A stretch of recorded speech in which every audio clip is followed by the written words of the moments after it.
Hello everyone, welcome to Adarsh academy. इस class में जो आपका मॉडर्न हिस्ट्री का क्लास चल रहा है उसका पार्ट नंबर 6 है। इसमें हम भारत का जो संवैधानिक विकास है उसको डिस्कस करेंगे। जितने भी इंपॉर्टेंट क्वेश्चन हो सकते हैं, चाहे वो भारतीय शासन अधिनियम हो, चाहे भारतीय परिषद अधिनियम हो, या फिर पिट्स इंडिया एक्ट हो, जितने भी इंपॉर्टेंट आपके एक्ट हो सकते हैं उनको यहाँ पर डिस्कस करेंगे, जहाँ से रिलेटेड क्वेश्चन आपके परीक्षा में पूछे जाते हैं। तो वीडियो को शुरू से लास्ट तक जरूर देखिएगा। आपके मन में कोई भी क्वेश्चन होगा वीडियो के दौरान या वीडियो के बाद में तो आप जरूर पूछिएगा, है ना। आपको सारे प्रश्नों का उत्तर देने का हम प्रयास करेंगे। चलिए आगे बढ़ते हैं। अगर आप चैनल पर नए हैं तो चैनल को सब्सक्राइब कर लीजिए, बेल आइकन को ऑन कर लीजिए ताकि क्लास की सूचना आपको मिलती रहे। टोटल यहाँ पे 30 क्वेश्चन रहेंगे इस टॉपिक से रिलेटेड। जो प्रीवियस ईयर में पूछे गए हैं आपके स्टेट पीसीएस में वो भी क्वेश्चन रहेंगे और नए क्वेश्चन को भी इसमें शामिल किया गया है। तो चलिए शुरू करते हैं पहले क्वेश्चन के साथ। पहला क्वेश्चन आपके स्क्रीन पर है, निम्नलिखित में से किस अधिनियम के अंतर्गत भारतीय विधान परिषद को बजट पर बहस करने की शक्ति प्राप्त हुई?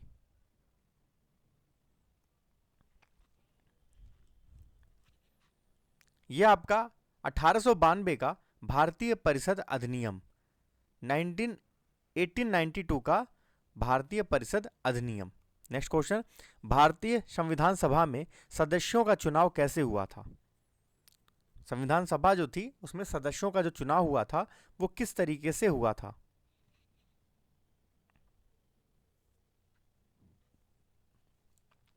ऑप्शन नंबर डी, प्रांतीय विधानसभाओं के द्वारा। कैसे हुआ था?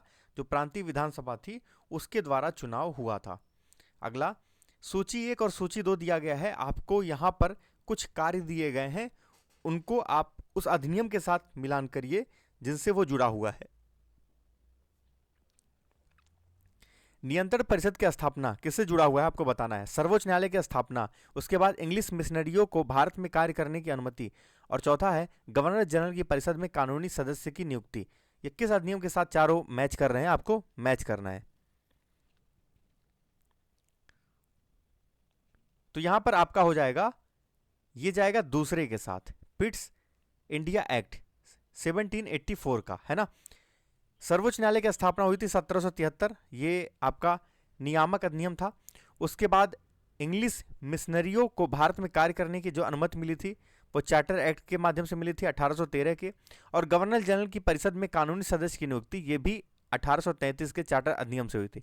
तो ऑप्शन नंबर बी यहाँ पे आपका करेक्ट हो जाएगा। क्या है यहाँ पे? 2, 1, 3, 4, है ना। 2, 1, 3 और 4, ये ऑप्शन आपका यहाँ पे करेक्ट है। अगला है, निम्नलिखित में से किस अधिनियम में कलकत्ता में सर्वोच्च न्यायालय की स्थापना का प्रावधान किया गया? अभी जो मिलान वाला था उसी से आप उत्तर दे पाएंगे इसका, बताइए। तो ये है आपका नियामक अधिनियम, यानी रेगुलेटिंग एक्ट। हिंदी में क्या कहते हैं? नियामक कहते हैं। तो जो रेगुलेटिंग एक्ट है 1773, उसके माध्यम से सर्वोच्च न्यायालय की स्थापना का प्रावधान किया गया। और स्थापित कब हुआ? तो 1774 में। पांचवा क्वेश्चन है, केंद्र में द्वैध शासन। बहुत इंपॉर्टेंट शब्द है, ध्यान रखिएगा। यहां पर केंद्र में पूछ रहा आपसे, प्रांत में नहीं, केंद्र में। केंद्र में द्वैध शासन किस अधिनियम के अंतर्गत स्थापित किया गया? बताइए।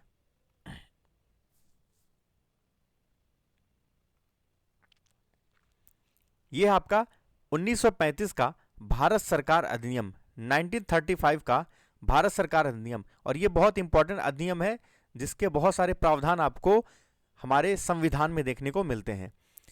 छठवां प्रश्न है, कैबिनेट मिशन योजना के अंतर्गत संविधान निर्मात्री परिषद, यानी जो संविधान निर्माण करने के लिए परिषद बनाई गई थी, उसमें प्रत्येक प्रांत को आवंटित सदस्य संख्या निर्धारित करने के लिए एक प्रतिनिधि कितनी जनसंख्या के अनुपात में थे? ये फैक्ट है जो कि आपको पता होना चाहिए, है ना। जो सदस्य थे वो कितने जनसंख्या का प्रतिनिधित्व कर रहे थे?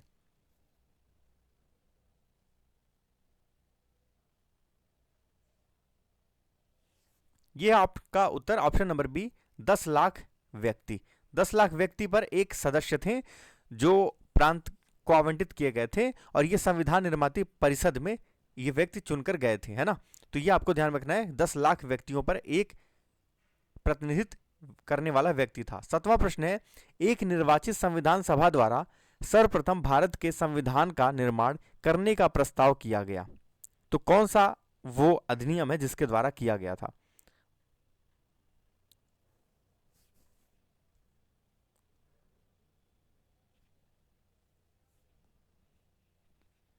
इसका उत्तर है option number C, Cripps mission द्वारा। ध्यान से देखिएगा क्या लिखा है, एक निर्वाचित संविधान सभा द्वारा सर्वप्रथम भारत के संविधान निर्माण करने का प्रस्ताव। तो जो संविधान निर्माण करने के लिए जो संविधान सभा होगी वो निर्वाचित होगी। ये जो जानकारी हमें मिलती है वो क्रिप्स मिशन के द्वारा मिलती है, यहीं पर पहली बार प्रस्ताव दिया गया था। अगला प्रश्न है, भारत में उपनिवेशी शासन के संदर्भ में 1883 का इल्बर्ट बिल का उद्देश्य निम्नलिखित में से क्या था? इल्बर्ट बिल कब आया था? 1883 में।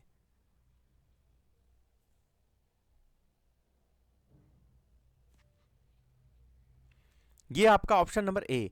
जब भी इल्बर्ट बिल आएगा ध्यान रखिएगा ये अदालत से जुड़े हुए इसके कानून प्रावधान थे। तो जहां तक अदालतों की दांडिक अधिकारिता का संबंध था, भारतीय तथा यूरोपीय लोगों को बराबरी पर रखना, है ना, तो ये आपका उत्तर हो जाएगा। भारतीय और यूरोपीय लोगों को बराबर पर रखना, ये दांडिक अधिकारिता का संबंध था अदालतों की।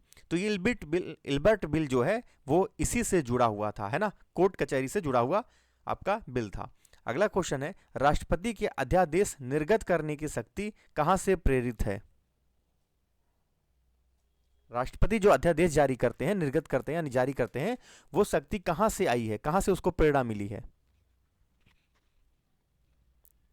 ये आपका 1935। मैंने आपको बोला था ना कि बहुत इंपॉर्टेंट ये एक्ट है, पढ़ लीजिएगा, इसमें जितने भी मुख्य मुख्य प्रावधान है ना, शॉर्ट में 1935 जो है भारत सरकार अधिनियम, इसी के द्वारा अध्यादेश जो है वो जारी करने का एक प्रावधान हमें पता चलता है।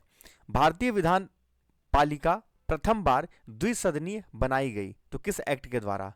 भारतीय विधान पालिका पहली बार द्विसदनीय किस अधिनियम के माध्यम से बनाई गई? यह आपका ऑप्शन नंबर सी, 1919 के अधिनियम के द्वारा। केंद्र में जब द्वैध शासन की बात करेगा तो 1935 होगा, और जब राज्यों में बात करेगा प्रांतों में तो 1919 होगा, है ना। तो विधान पालिका प्रथम बार द्विसदनी ये 1919। अगला क्वेश्चन है, 1919 के भारत सरकार नियम की निम्नलिखित में से कौन सी मुख्य विशेषताएं हैं? 3 कथन दिए गए हैं, आपको इसमें कोड के माध्यम से चुनना है 1919 के अधिनियम के बारे में।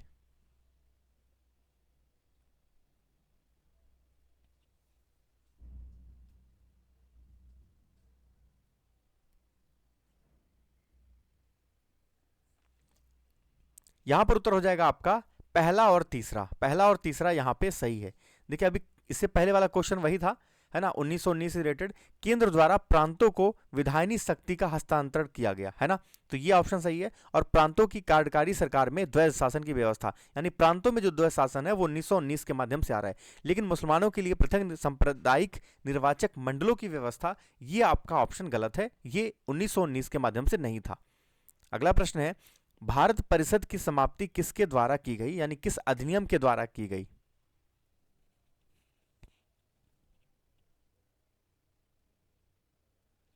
यह आपका 1935 का एक्ट, इसके द्वारा भारतीय परिषद की समाप्ति की गई थी। अगला प्रश्न है, भारत के संविधान का प्रारूप तैयार करने वाली संविधान सभा के सदस्यों को निम्नलिखित में से किसके द्वारा चुना गया या नामित किया गया? आपको बताना है। अभी ये क्वेश्चन कुछ पहले ही आया था, है ना, जो दूसरा क्वेश्चन था वो इसी से जुड़ा हुआ था।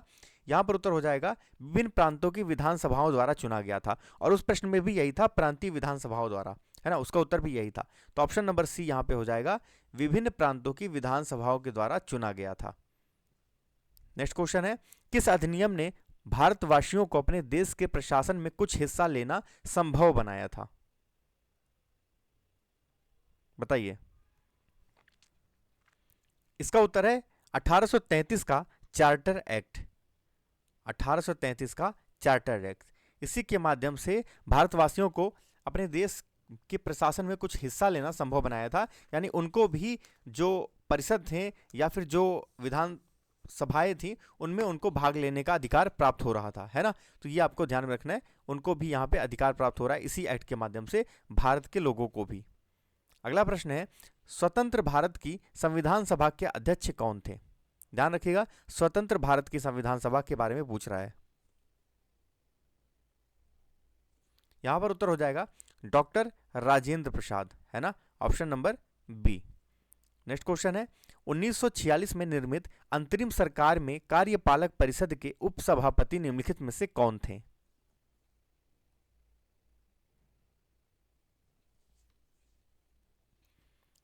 देखिए, अंतरिम सरकार में कार्यपालक परिषद के उपसभापति, तो यहां पर पंडित जवाहरलाल नेहरू, ऑप्शन नंबर आपका ए सही हो जाएगा। और ये 1946 के समय की बात हो रही है। अगला प्रश्न है आपका, संविधान सभा के चुने हुए अस्थाई अध्यक्ष निम्नलिखित में से कौन थे?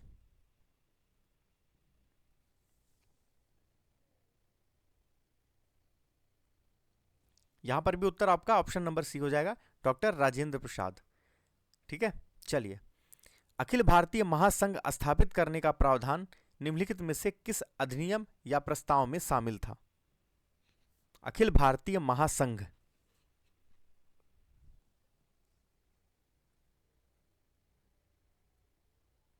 ये आपका 1935 के अधिनियम में है ना, भारत सरकार अधिनियम 1935, इसी में ये शामिल था।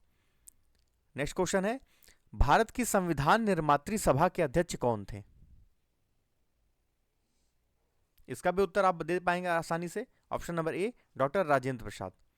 नेक्स्ट क्वेश्चन है, भारत के लिए संविधान की रचना हेतु संविधान सभा का विचार निम्नलिखित में से सर्वप्रथम किसने प्रस्तुत किया था?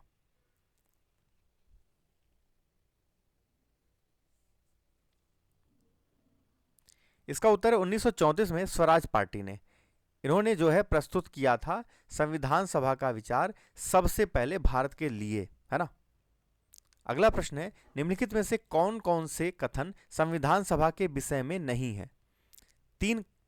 टोटल 4 कथन दिए गए हैं, आपको नीचे कोड के माध्यम से चुनना है, इनमें से कौन सा सही होगा, बताइए।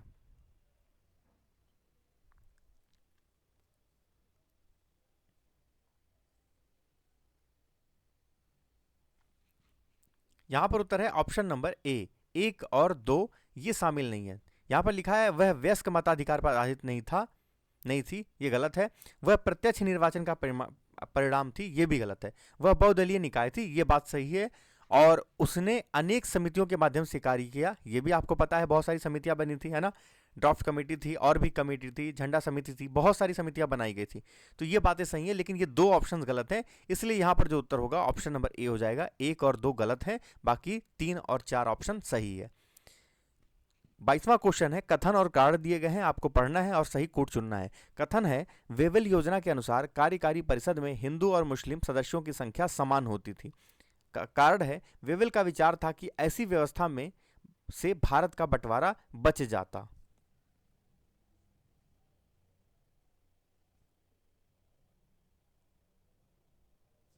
देखिए, इसका उत्तर ऑप्शन नंबर सी।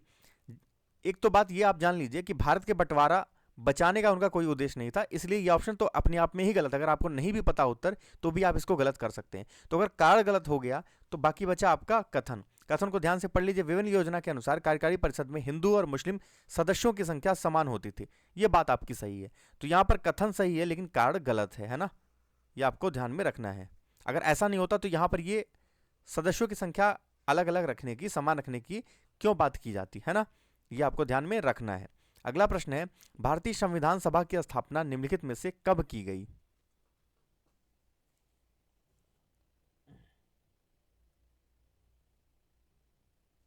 इसका उत्तर है 9 दिसंबर 1946 को। आपको पहली बैठक भी पता होना चाहिए कब हुई थी, है ना। उसके बाद कब जो है अध्यक्ष को चुना गया था स्थायी रूप से, तो वो भी आपको पता होना चाहिए। अगला प्रश्न है, भारतीय संविधान सभा को बनाने हेतु संविधान सभा के कुल कितने अधिवेशन हुए थे? अधिवेशन मतलब कितनी बैठकें हुई थी?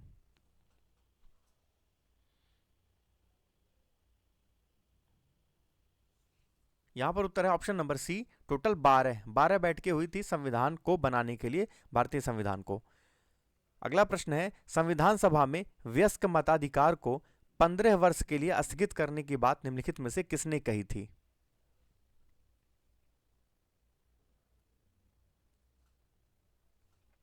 इसका उत्तर है मौलाना आजाद ने, ऑप्शन नंबर सी, मौलाना आजाद ने यह बात कही थी। 1935 के अधिनियम द्वारा स्थापित संघ में अवशेष शक्तियां किसको दी गई थी? जो संघ में अवशेष शक्तियां हैं वो निम्नलिखित में से किसको दी गई थी? 1935 के अधिनियम की बात कर रहा है।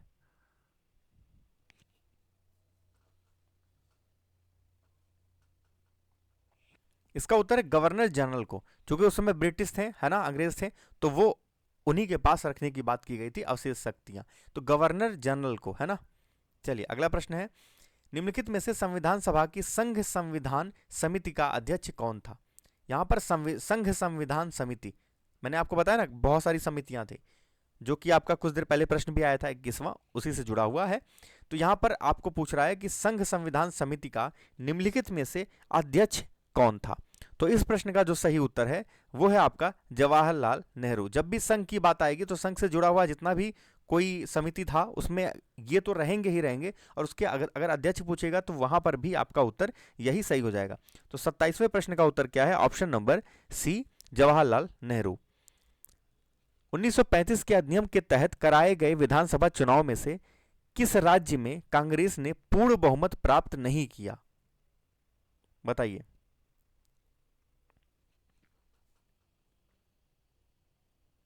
यह है बंगाल। बंगाल में पूर्ण बहुमत उनको प्राप्त नहीं हुआ था कांग्रेस को, तो यहां पर आपको ध्यान में रखना है।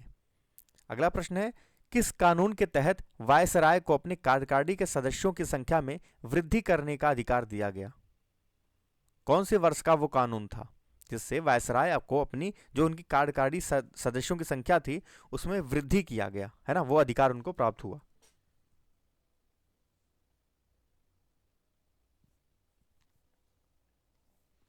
इसका उत्तर है 1861।